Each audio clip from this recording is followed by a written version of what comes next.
আজ আমি তোমাদের খুব সহজ পদ্ধতিতে ডবল ডিজিটে এককের ঘরে যদি 5 থাকে তার স্কোয়ার তোমরা কিভাবে বার করবে সেটাই আজকে তোমাদের বোঝাবার চেষ্টা করব। তোমরা ভালোভাবে বুঝে নাও এবং বুঝতে পারলে অবশ্যই কমেন্ট বক্সে জানাতে ভুলবে না। আর ভিডিওটা ভালো লাগলে অবশ্যই আমার চ্যানেলের পাশে থাকবে। আমি প্রতিদিন মজার মজার অঙ্কের ভিডিও নিয়ে আসি তোমাদের বোঝাবার জন্য।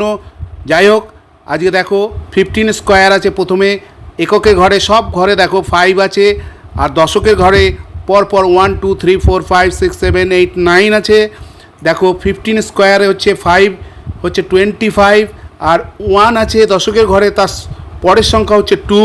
2 দিয়ে 1কে গুণ করলে হয় 2, তাহলে প্রথম 15 স্কোয়ারটা হলো 225।